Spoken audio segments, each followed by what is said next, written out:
आखिर ये subconscious mind क्या है? आज मैं बात करूँगा कि क्यों इस पर जगह-जगह बात की जाती है कि ये जो हमारा अवचेतन मन है, ये बहुत ही इम्पोर्टेंट मन है और इसकी रिप्रोग्रामिंग कर देनी चाहिए। क्यों इस पर हमारी 90% लाइफ इसी पर डिपेंड करती है, ऐसा क्यों है?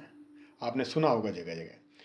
तो सबसे पहले मैं ये बताना चाहूँगा कि अगर आपकी लाइफ में आपने कुछ ऐसे बिलीफ्स बना लिए हैं या कुछ आपके मतलब ऐसा बिहेवियर बना चुके हो कि आपको अपनी लाइफ में अब मतलब शांति नहीं बची बिल्कुल भी, तो आपको मैं यही राय दूंगा कि आप हमारे चैनल से जुड़िए और आपको काफ़ी आध्यात्मिक और माइंड डेवलपमेंट के बारे में काफ़ी फ़ायदा मिलेगा। तो बात करते हैं सबकॉन्शियस माइंड की। तो पहले मैं ये बताना चाहूँगा कि एक सबकॉन्शियस माइंड होता है, एक कॉन्शियस माइंड होता है। तो कॉन्शियस माइंड क्या है? देखिए, अभी जो मैं आपसे प्रेजेंट में बात कर रहा हूँ या आप कुछ सोच रहे हो या आप कुछ प्लानिंग कर रहे हो या डिसीजन ले रहे हो, कुछ भी एनालाइज कर रहे हो, तो जो करंट में जो कर रहे हो आप, कौन सा माइंड, आप जो दिमाग लगा रहे हो कौन सा माइंड कर रहा है? वो आपका सब सॉरी कॉन्शियस माइंड कर रहा है, चेतन मन। लेकिन जो आप जहाँ से ये चीज़ें आपके दिमाग के अंदर आ रही है, सपोज मतलब मेरे दिमाग में कुछ प्लान आया, जो डिसीजन लेने की क्षमता आई कि मैंने ये वाला डिसीजन क्यों लिया, ये वाला विचार क्यों आया मेरे मन में, वो सब मतलब किसकी देन है? वो है आपके सबकॉन्शियस माइंड की देन है। क्योंकि एक ही सिचुएशन पर दो आदमी अलग अलग डिसीजन ले सकते हैं। एक पॉजिटिव डिसीजन लेगा मान लो, एक नेगेटिव ले रहा है, दोनों ने अलग अलग लिया। तो ये डिपेंड किस पे है? ये दोनों डिपेंड करता है आपके सबकॉन्शियस माइंड पर। क्योंकि जो सबकॉन्शियस माइंड के अंदर आपकी डाटा भरा हुआ है, जिसको हम संस्कार बोल देते हैं हिंदी में, जो हमने बचपन से सीखा है आज तक, या इंग्लिश में बोले तो उसको हम प्रोग्रामिंग बोल देते हैं। तो वो जो चीज़ें भरी है, उसी के बिहाफ पर हमारा कॉन्शियस माइंड में हम डिसीजन ले पाते हैं, कुछ भी काम कर पाते हैं। तो पूरा जो रेस्पॉन्सिबिलिटी है पूरी, जो 90%, वो किसके ऊपर है?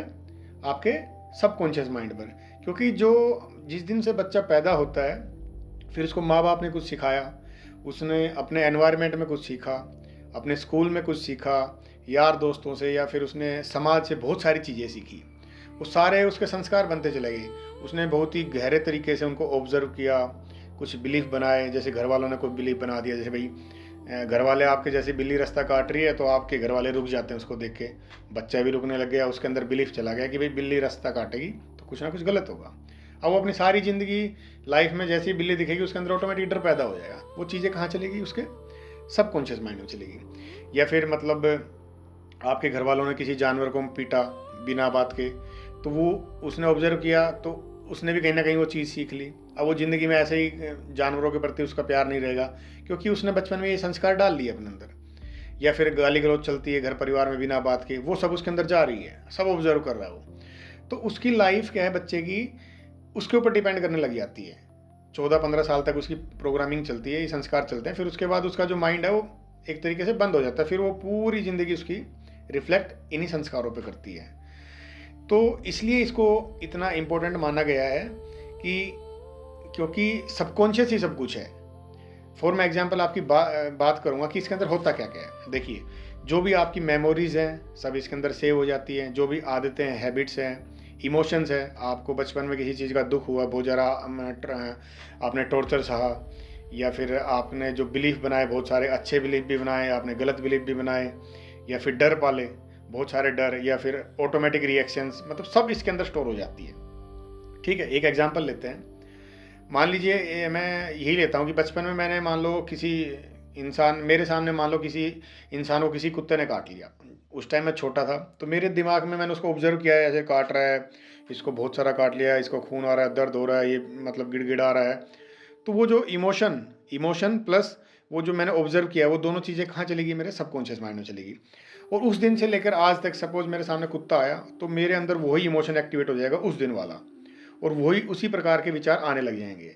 और मैं अपने जो चेतन मन है, जो कॉन्शियस माइंड है, उसकी तरफ से बोलने लग रहा हूँ बार बार कि कुछ नहीं होता, किसी को काट लिया थोड़ी ना मेरे को काटेगा। मैं समझा रहा हूँ, लेकिन कहीं ना कहीं फिर भी मैं नहीं समझ पा रहा। क्यों? क्योंकि आपका जो बैक एंड पे काम कौन कर रहा है? सबकॉन्शियस माइंड, जो कि बहुत पावरफुल माइंड है। फिर दूसरा एग्जाम्पल लेते हैं कि आपने मान लो आपके अंदर कुछ भी, जैसे कि मैंने बिल्ली वाला बता दिया, मतलब कुछ भी यार, कोई भी चीज़ है वो आपकी किसी पे काम करती है, इस सबकॉन्शियस माइंड पे काम करती है। या फिर एक एग्जांपल और लेते हैं, जैसे मान लो मैंने बचपन से मंदिर जाने की आदत बना ली। अभी ये एक आदत तो है, लेकिन एक अच्छी आदत बनाई, मेरे अकॉर्डिंग क्या है, एक अच्छी आदत है। लेकिन कहीं ना कहीं क्या है, वो आदत भी आपके डेली जाने वाली आपके सबकॉन्शियस में स्टोर हो गई। अब आप देखना कि आप किसी दिन मंदिर नहीं गए तो आपको कहीं ना कहीं बेचैनी महसूस हो जाएगी। क्यों? आप अपने माइंड को समझा रहे हो बाहर से तो कि भाई कुछ नहीं होता, एक दिन नहीं गया तो, लेकिन अंदर ही अंदर बेचैनी हो जाएगी आपका दिन भर में। मतलब कुछ कुछ गड़बड़ भी होगी तो आप बोलोगे यार ये मैं सुबह नहीं गया इसलिए, वो मतलब आपके सबकॉन्शियस में वो हैबिट फीड हो चुकी और वो आपको मजबूर कर रही है वो करने के लिए। फिर आप उसके अकॉर्डिंग नहीं करोगे तो फिर आपको कहीं ना कहीं प्रॉब्लम आती है लाइफ के अंदर। तो इसलिए ये माइंड बहुत ज़्यादा इम्पोर्टेंट है।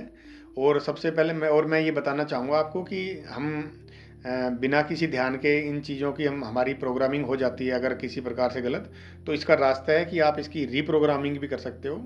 क्योंकि इसके अंदर जो डाटा है वो डिलीट तो नहीं हो सकता, लेकिन वो रिप्लेस हो सकता है। मान लो मेरे अंदर किसी स्मोकिंग की हैबिट है तो मैं उसको दूसरी हैबिट के साथ मतलब रिप्लेस कर सकता हूँ। तो इसकी रीप्रोग्रामिंग के बहुत सारे तरीके हैं, फिर किसी दूसरी वीडियो में बात करेंगे। तो थैंक यू।